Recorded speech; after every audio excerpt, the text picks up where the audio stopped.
All right, guys, we're back. We're going to do a Lelands recap on here. Once again, here with Matt. You can check him out on Instagram. Matt's Vintage Vault. I've been posting that collection I've been buying. I've been posting that one quite a bit. I've been trying to get an item out every day on there. You saw it. I've been posting a lot of the autograph stuff.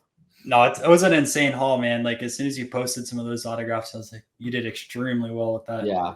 It was, I had been priming you for it because every time I went, I would send you photos. I was priming you for what was coming because dude, that was a haul, man. That was one of my more enjoyable buying experiences I've had in a while. And it came from a local card show out of all things, too. I know. Never skip your local card shows. And I say always hit up your local card show. I say that and I haven't gone to my local card show in a few months, but like you can find some gems at your card shows. Trust me. All it takes is one person to come up there and says, you know what, I'm going to be a dealer this weekend, and you could have your best show ever. Like it's even better connections, man. The local shows are good for finding stuff to flip and connections, like just meeting people, see what they got.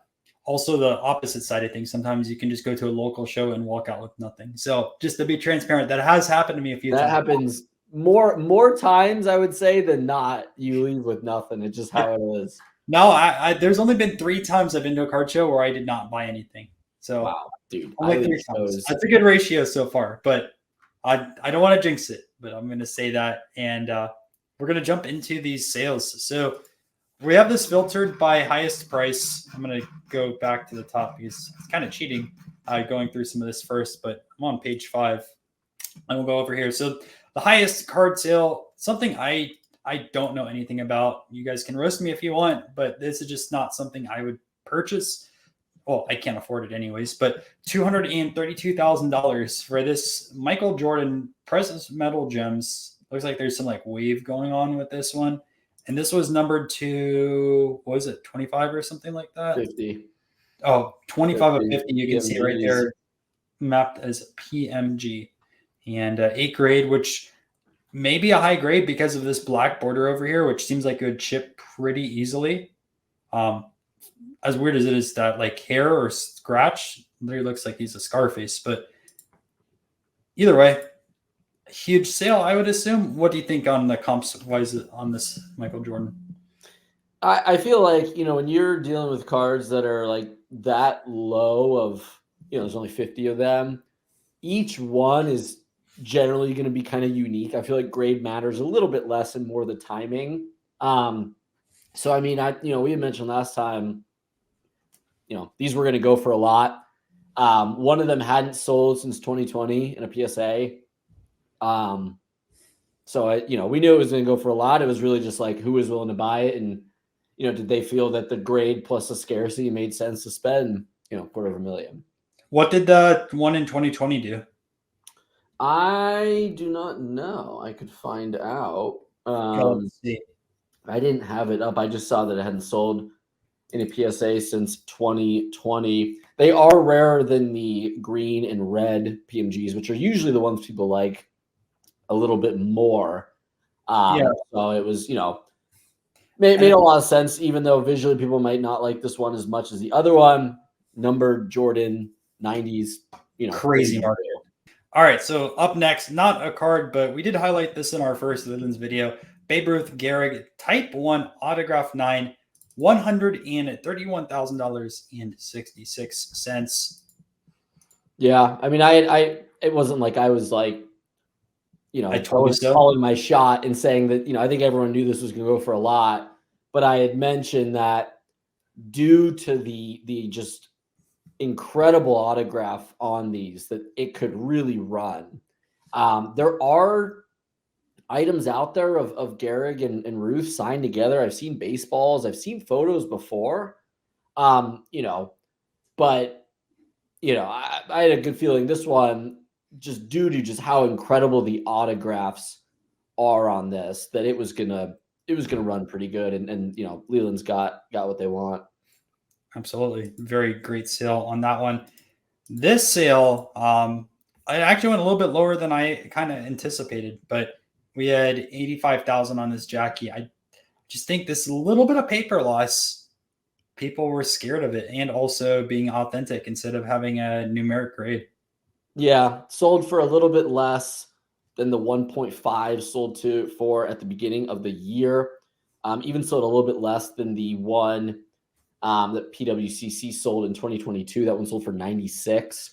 I think that, the person that got this got, I think, a really good deal. I know it's paper loss. I know it's authentic, but to me, when buying autograph stuff, especially rare autograph stuff, the visual appeal of the autograph matters a lot. And I think that this autograph is much better visually than the other ones. Some of them are on the side. Some of them aren't as clean. They're a little bit raggedy. I think that this autograph itself is awesome. If you didn't have that paper loss, this card would have graded awesome, and you would have a great, autograph on it. I think the person got this got a great deal. They should be very excited that, they pulled an autograph that looks that presentable at the end of the day. Especially at that price point. And if it was me, like, I don't even mind this right over here. It's not even too bad. It's so small. And that's not like you have a giant piece of paper loss. Like, when buying autograph stuff, I'm just so much more focused on the autograph itself. I think that this is an awesome autograph on this card. It's pretty well centered there. I wouldn't want it right in the middle. It's right below his head, so you get a good visual. It doesn't blend into the back. I love the autograph. It's not choppy like some of his stuff signed later in life. I think it's an awesome card. You guys see these all the time, but I think this is their highest mantle sale in this auction, $50,000 for a 3. Personally, from shows, I know people are selling 1s right now between 20 and 30,000, and then 2s, I would assume, is in like 30 to 45-ish range. So a little bit of a premium on that. The centering is horrible though on this card. I mean, look at how bad that is left to right. Yeah, this one was kind of weird because the most recent mantle comp was like a really nice 3. It sold for 87,000 in golden. So, it was definitely going to go for less than that. Sold for a little bit more than kind of the average 3 goes for. They're usually a little bit more close to like 50. So paid a little bit more, but with that most recent comp being so high, even though that one was better eye appeal wise, kind of sat in that range, and it's not bad. You'll see when we keep going. There's another one that's a 1.5, and you can kind of look at the price difference between those two. See, I wonder with this card too, if this is a dealer at the National that bought this and just to put on display case. What I've heard from a lot of high-end vintage dealers, or a few, I shouldn't say a lot, but some of the high-end dealers will buy mantles right up to the National, because you do have a lot of people that literally just fly into the National trying to buy a 1952 Mickey Mantle and have cash to spend. So yeah, it's a pretty good arbitrage opportunity for some of those dealers. So I'm curious if that happened in this case or if it ended up going to a collector. But either way, 50,000, and we'll take a look at the other 1.5 once we see that. We actually have a 9.5 Michael Jordan over here that sold for 37, and also the 1.5. I'm going to go to the 1.5 first. So 1.5 over here, this sold for 33K. Well, you didn't tell me it had a tape stain. So from selling cards, there's a lot of people that will, like, you could have an immaculate card all around. They will not buy a card with a tape stain. I get it, but at the same time, you can find some pretty nice looking cards if the tape is just on the back. Now, this is on the front. It goes over the border here, a little bit on like the hat, helmet, but like the centering is pretty nice overall. Let's see, is that more tape over there at the bottom? And looks like paper loss. Yeah. I mean, this is kind of a weird one. Like if you remove the tape, like this card is gorgeous. Beautiful. I mean, it is gorgeous. So I was interested to see, what people would kind of do with that. Are they willing to just deal with the fact you have the tape on it and just tell yourself, hey, the rest of this card is so nice? The sale was a little bit high for 1.5. I think people did kind of take into account that the fact that this card otherwise is. I mean, look at the back. I mean, it looks so clean. Yeah. But yeah, I mean, talking to people at shows, I'm pretty sure 1.5 is around that $30,000 range, just like selling it dealer wise. Yeah. Yeah. So I was interested to kind of see how people would treat that. I mean, when you start talking about grades that are down that low, the eye appeal stuff matters so much more. 1.5 earlier this year sold for 42,000, but it was visually better than this one and stuff. So it just kind of plays with like, what do you think about it? What does the end buyer think about the eye appeal there? And see, 1.5's an interesting grade too, because like you could have a mangled mess of a card, or you could have a card with a pinhole that looks really nice, or a small tape stain. Like there's a lot of different things that, at least on the SGC side of things, like minor imperfections in the grand scheme of things, and it will get auto tiered to that 1.5 grade. Yeah. Which whether you agree or disagree with it, that's own personal opinion. But either way, that's why this one got a 1.5. And I'd rather have that 1.5 and keep that extra $20,000 in the bank than that 3, but that's my own personal preference. Yeah, I 100% agree. I wouldn't mind the tape on a card that, looks that nice. All right, here's the 9.5 Jordan. It sold for $37,000 after buyer's premium. If you want to look up real quick what the last 9.5s did on that side of things, I'm kind of curious over here. Some people may say this edgeware, but that's actually pretty common to see on those 1986. It's just how it was cut with the specific sheet. So sometimes you'll see like a lot of people complain about O-Pee-Chee cards, why they're graded high, but they have really bad edges. Like a lot of grading companies kind of ignore how along the process, how these cards were cut. So that's often ignored. That's why you still have a 9.5 on here. I can't tell if that's like a scratch on the card or in the case. I would assume it's the case at this 9.5 grade. But then you can see a little bit over here too, just kind of how it was chopped. But you got to remember it's colored borders. It's like a 1971 tops. Like most of these imperfections will show pretty easily on these type of cards. Yeah. Yeah, this sale is kind of and this card in general is kind of a weird one. Golden sold one for $76,000 in March earlier.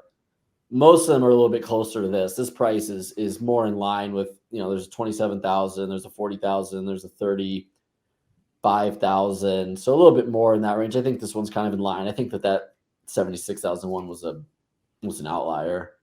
Yeah, I'm curious on the subgrades. Like this one is what people would call a gem mint plus because it's 3 9.5s and a 10.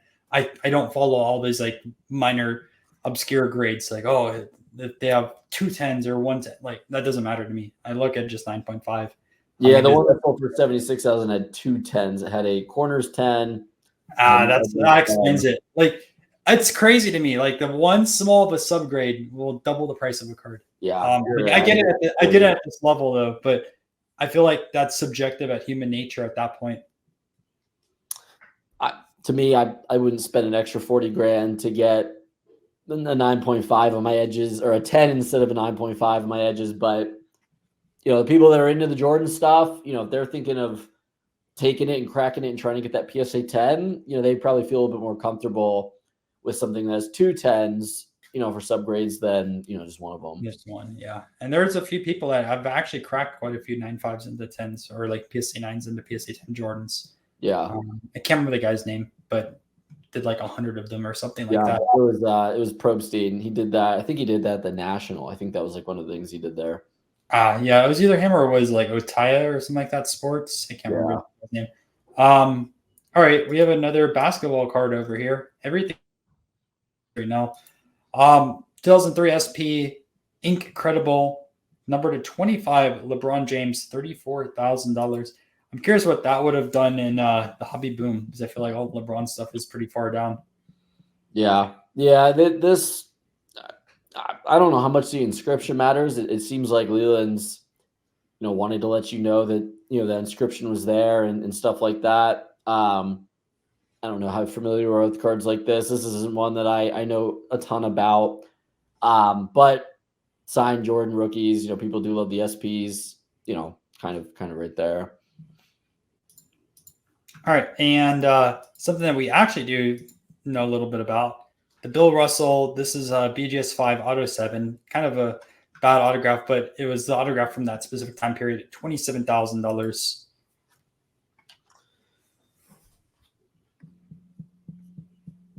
Give me a second. You're at the chop this. You're good. I pull it up.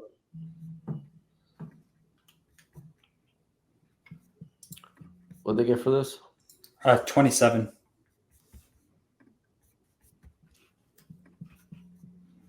Yeah, this one This was a high sale. I believe this was the highest sale since early 2023, where Heritage sold a 6 with a 10 auto.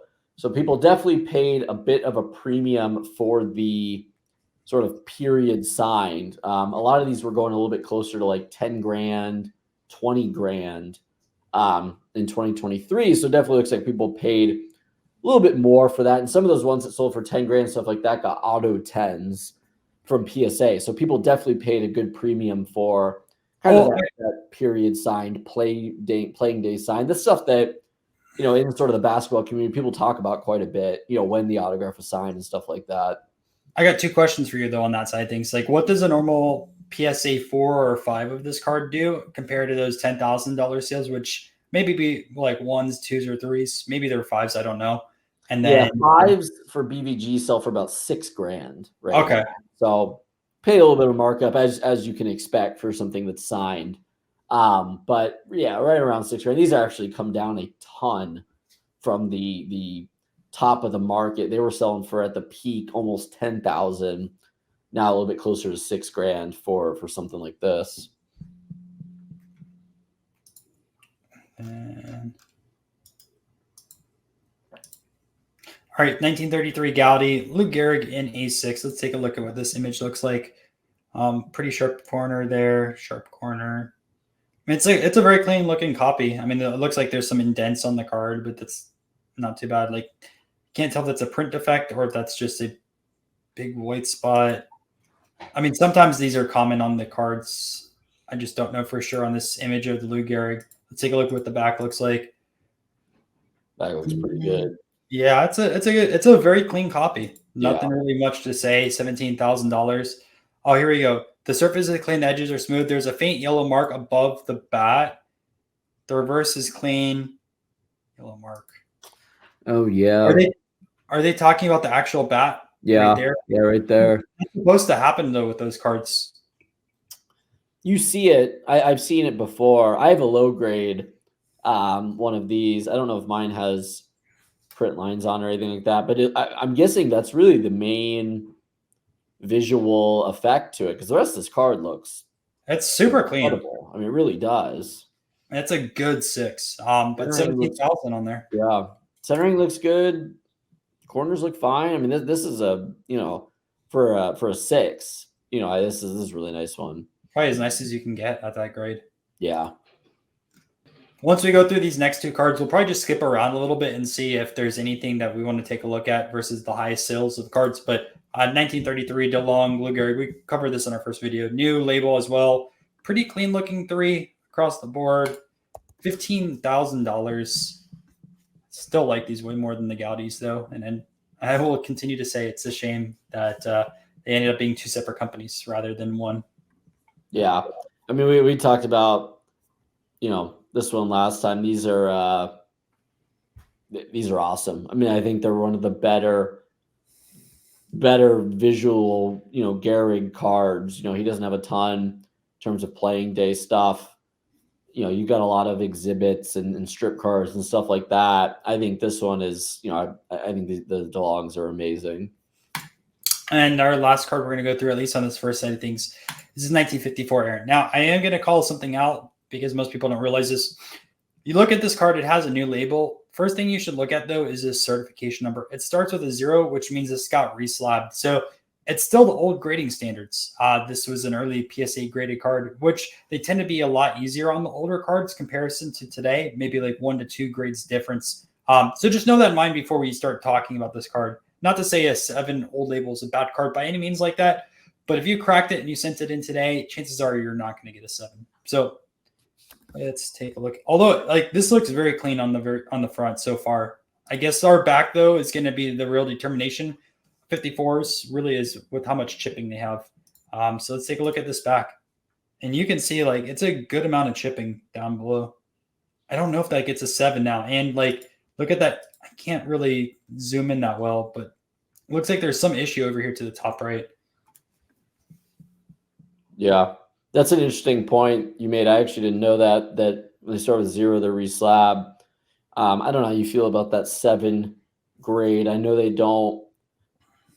Back related stuff isn't as taken into account as some of the other ones. It does look a little, almost not. I wouldn't say diamond cut. I don't know if you would call that like a diamond cut, but it is a little bit off in terms of the back. You can see that. Yeah, you're right. I wonder if that's from the next card in the sheet, and that's where that's getting that grabbed. I don't know. I can't 100% tell. I don't know what the sheet looks like. Again, it has a clean front, but I don't think this gets a 7 in today's grading market. I could see a 6 or a 5, 100%, but people will pay this premium on the 7 just for the registry. But also, you will notice that if cards do start with a 0, the comps tend to be a little bit lower. The biggest card that this impacts often is like the 89 Griffey Upper Deck rookie, as weird as it is. But I've noticed that a lot with there, as well as like the Jordan 86 Fleer. All right, let's skip past some of this stuff and just see stuff that's pretty cool. I know you wanted to talk about this Carl Braun because this exceeded your expectations. $13,988.40. Yeah, I mean, this is one that, I kind of made sure we highlighted in the last one just because, my basketball buddies will kill me if I don't include something like this.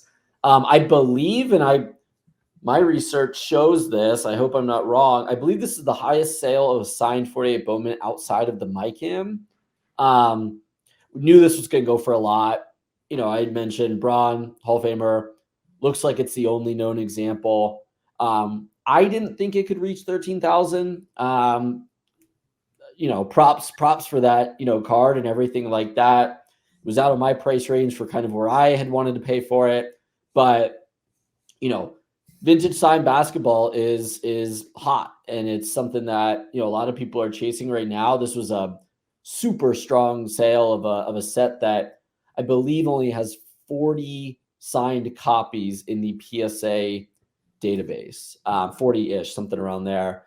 This was a very high signing. I would love to know what some of those other players that are a little bit known, like a Bob Davies or someone like that, would go for now. But I believe this is the highest sale of a signed 48 Bowman outside of MyCam. So we have a Clemente 7. This is a newer label, but again, we talk about sometimes with the sheets. This is another year, 1955 tops, that you'll see these weird edges like this. And so many people don't submit cards with these type of edges thinking that it's going to get a very low grade. But again, the grading companies are very lenient because in the process, they understand like that is not a defect from someone owning the card and like damaging it. That came directly from the company like that. And yes, I understand there's arguments that can be made. Well, how about centering, or how about any print defects? Look, I didn't make the grading standards. That's the grading companies. Go argue with them about that. But this 1955 Clemente sold for $13,161. Yeah, I think I don't know how you feel about that one. I feel that's a generous 7. I think that's why we got the $13,000 sale. It seems kind of cheap. It's the centering's atrocious on this one, to be honest with you. It's horrible. Yeah, I think, quite honestly, I think that's a pretty generous 7. You said that sold for 13. That is kind of in line, a little bit low. These have come down, quite a bit. The last one before this one had sold as an old label for 11,000, but the one before that sold for 22,000. So I do think that these sort of eye appeal issues, affected that at the end of the day. So I don't know how you feel about it being a 7 outside of the edge issue at the top. I think that the centering's not great. I think it's a little bit of a weird cut, but did give it a 7. So props to them. Also, look at the top left corner. It mentioned in their description. It's actually not the nicest corner, which I skipped over that. I think this should be this should be a 5. Based off of some stuff that I've seen. Yeah, I mean, I think by this grading, if that corner was good, they're saying it could have gotten an 8, a 9. I mean, there's no way this card, even with it should have been a corner, should be that. It should have been a 5. Yeah. Which again, don't buy labels, buy the card. All right, it's a star Michael Jordan. The 5 sold for 10,000, 11,000 about. That 53 Mantle 1.5 Auto 8 sold for 10,000. This is the one I didn't we didn't talk about this in our first video, and I didn't even see this in the auction. I skipped right over it, which is, it's easy to do because auctions have so many lots. So it's impossible to cover it all. But we have the Red Baron himself autographed over here, which I assume this is a very tough autograph because he did die in combat, I believe. So probably not a ton of his autographs out there. And this sold close to $10,000. Red Baron card wise, like he's not the most popular in the Skybird set, but he is a bit of a bigger name. I mean, it sells obviously more than commons, and you can see it blink back. At first, I thought this was like a real photo postcard that was signed. That really excited me at first, but either way, what do you think about like the non-sports side of autographs? I actually think I'm kind of surprised because I think that autograph is really nice. I know that the visual of it, because it's a black card and it's a black autograph, not the best, but like if you actually look at the autograph, it's actually a really clean autograph considering how old it is. I don't know if that's, one of his nicer autographs that exists or something like that. But when I first saw it, I was just very surprised at how nice the autograph is itself. And how well that's sort of kept. I know it's on a black background, so it doesn't look the best, but I really did like the actual autograph that came on this photo. I'm going to read the description real quick to see what anything else happened on here. So displayed is a signed Red Baron from Prussia, German cavalry and being in World War I. Joined the Air Force. Already know that on there. This is a very long description over here. I just want to see how many autographs of them there is. He shot down 80 planes, by the way. 73 were British losses. He was shot down and killed on April 21st, 1918.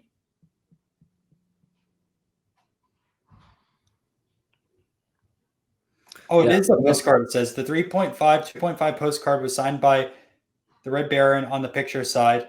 The signature is very scarce.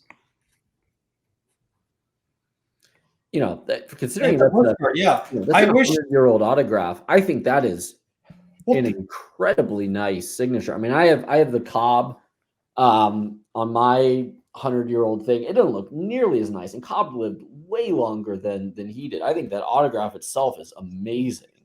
I mean, how old is the Red Baron? I'm just curious. I'm gonna look this up right now. So the Red Baron was born in 1892, and he died at the age of 25. I mean, there can't be that many autographs of him out there. Yeah. I mean, his first playing cards were in the 1930s because I have 2 of his cards from like 1932, I think. I can't remember. It's a German card. It's like a Trump F. I don't know how to pronounce it, so I do apologize on that side of things. But yeah, that's just an incredible piece. I would my big pet peeve though is like from the non-sports perspective. A lot of people in non-sports count postcards as cards. Label this as a postcard or a real photo postcard, which is a type of postcard. Just don't label it as a photograph, because that's incorrect. A photograph and a real photo postcard are 2 different things. Yeah, I don't really know, because you can pay PSA to do that, type of stuff, and then you could have had the autograph, graded and stuff like that. I don't know if the person just didn't do that, or PSA declined to do that, or anything like that. But I would have tried to get it, sort of postcard instead of photograph, and I would try to get the auto graded because I think the autograph would grade insanely well for something like that. Also, I'm very curious on the year on this. I mean, this predates his earliest card by like 14 years at least, because 1918 he passed away. So first card after that's 1932, which I didn't even know he had earlier pieces. Yeah. So like I had to call this out as soon as I saw this. Not that I could have afforded this price point because I can't, but wow. I'm kind of shocked with this piece, to be honest with you. Yeah, no, it's pretty awesome. Shout out to Lelands, of course. We didn't even see it when we went through, the first time around. We didn't see it until we were looking at the the different items. I was like, man, that is a cool piece. I'm curious what that postcard would do on its own without the autograph. May have to try to hunt that down. But one last thing on these, because I could talk a while about postcards. Real photo postcards tend to be a lot tougher to find than your normal standard postcards. So it's hard to say how many exact real photo postcards are out there, but like they're very tough. And that's also why like the documentation side of things, it can be kind of tricky getting them slabbed, and also at the same time, like dating postcards isn't the toughest, but like finding the exact year can be at times. So I'll just leave it at that, because I'm sure people don't want to hear me rant on postcards. But another one I wanted to call out real quick: 2020 Transcendent Collection, Willie Mays Bat Barrel, almost $10,000 for that. Lovely card though. Yeah, I'm curious if one of the trio Bat Barrel collectors on Twitter ended up picking this up, but I'll tag them. Yeah, that was one that you had called out, and I was kind of like, I don't know, man. I don't really think we should talk about. I didn't think it was going to be that big of an item, but $8,000, amazing sort of dual card there. Went pretty good there. I'm telling you, man, like these guys are devoted collectors. Like any Bat Barrel, they need to have Ruth, Gehrig, Mays, Mantle. Like if it's out there in auction, they will buy that card. Yeah. It's just like the group of wrestling collectors. If it's out there and it's a high grade wrestling card, they will buy it. One of like the top guys on Twitter. Guaranteed. Another card that we wanted to call 55 Koufax autograph card. Super nice card. Like big mistake labeling this as a trading card. Big mistake. A lot of money left on the table. Very clean 55 copy. Autograph from the period right over here. Maybe not the best placement, but I don't know where I would place the autograph. Maybe a cross like that would look good, but I don't know. Yeah, this is another interesting one because his signed rookies, they average about $3,500 or so. Some a little bit lower, some a little bit higher. That sort of period signed autograph clearly gave it quite a bump. This is the second highest sale of a signed Koufax rookie ever.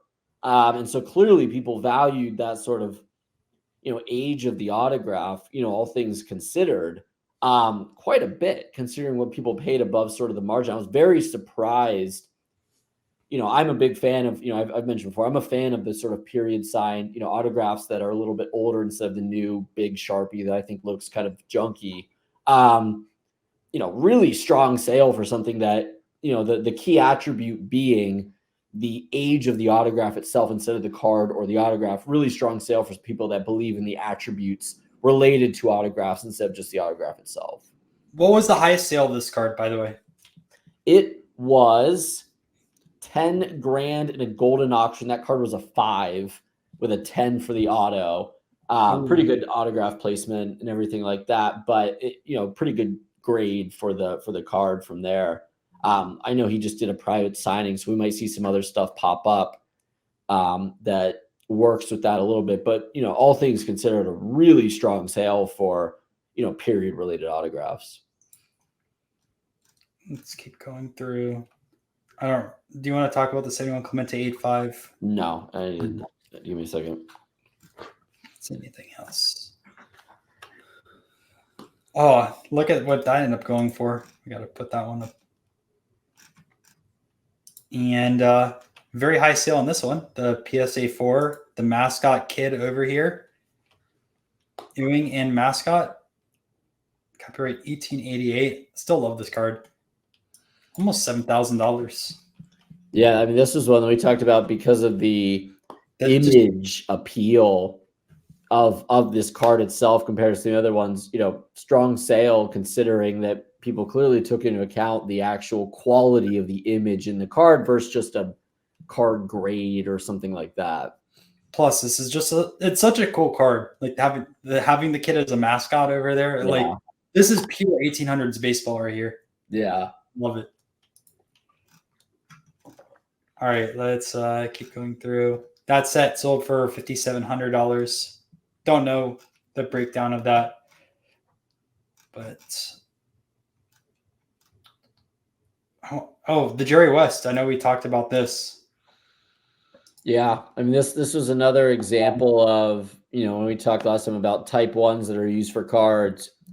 I pray that the owner of this card breaks it out and gets it signed. I think that the signed type 1s of cards are just an amazing combination of all these things. I hope that that's what they plan on doing with it, but really nice image. Anytime it's related to card sets that people know, you're going to get a lot of buyers.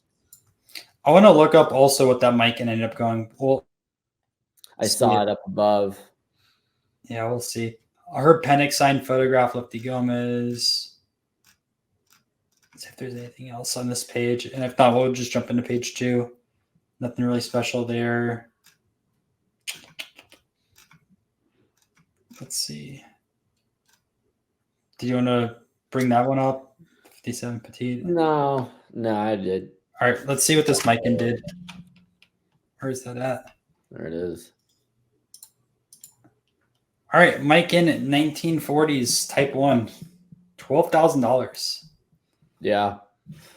We said before, I thought that this was going to go for a pretty good amount considering signed, used first 48 Bowman. That's an iconic image of him and card and everything like that. Pretty strong sale. I actually kind of wish I put a little bit of effort into buying this one because I think it is kind of a cool item. It didn't go for as much as I thought it would. A little bit less than I, kind of thought it might sit in that range. But, I can't imagine there's a lot of signed Type 1s of this specific image out there. So, props to the person that got it. They ended up with something that, is probably unique. I want to look up that Sinatra, if that's in here on the first page. Here we go. The Sinatra. And we'll go to page 2 after that. That was the last card I wanted to see, though. Or last autograph. Yeah. Sinatra, this sold for $4,500. Went for way more than I thought, sadly to me, because I definitely wanted this item. I'm glad that it got the appreciation it did, considering how much of a fan of programs and photos and stuff like that sign that I am. I was hoping this was going to go kind of under the radar. I didn't know how many people were going to be interested in Ruth and Sinatra together like I was, but super strong sale, considering it's not even a program that has like an image. It's literally just a seating arrangement chart, essentially. Really strong sale for that. It was. And then we'll go through the last page over here and we'll call it for this video. So let's continue to see if there's anything else that catches our eyes. The Christy Mathewson did $3K. I feel like that's kind of cheap. Yeah, that's this Joe Jackson lot, 24 cards. It was more than just Joe Jackson, but $2,900. Keep going through. Anything else? That's signed Jordan. I might want to talk about. Oh yeah, let's talk about that one. And I also want to talk about that really rare football autograph. What was that guy's name again? Was that the George Halas? Yeah, Halas. I haven't seen it yet, which is gonna make me mad that I didn't win it. Oh no, it's probably on the first page. It has to be on the first page. There's no way it went this cheap. I probably just skipped through it really fast. I just wanted to see if there's any other cards we can throw up under here. All right, let's go back over here, and these will be your last items. We'll see if the Halas popped up. Here we go, 16. That feels cheap compared to the last sale. All right, we'll talk about this Jordan first. 2,700. Yeah, this is actually like a really good price. Like the winner of this should feel very happy with it. I would crack this out and get it number and auto graded, and you'd probably add, I don't know, a couple thousand to your value there of the card, considering, I've seen some of the prices of some of the like high grade ones from the set. They usually do pretty well, much more than this. So this is one that I don't know if there's a specific reason it was authentic, no card grade, but this was a pretty low sale, all things considered, for what you can add to it with a simple submission and go from there. Maybe they don't want to crack it out and go through the PSA process of getting the auto authenticated. It is expensive, but I think you can add quite a bit to this card if it graded decent. I don't even think you have to crack it out. You just send it in, say you want to get the actual grade of the card now. Yeah. Let them do all that, because you always have that possibility to see the autographs fake after. Yeah, I wouldn't even crack it. I just I would wonder where this falls in line with some of his other ones from the set, because I had thought this was going to go maybe a little bit closer to like 4,000 or so, just from the fact that you can just spend the money and get it upgraded, and feel pretty good. It's, I don't know. Maybe they plan on doing that and they feel they got a good deal on what they picked up. And our last one is this Hallis, sold for $16,885. Yeah, that feels like a lot.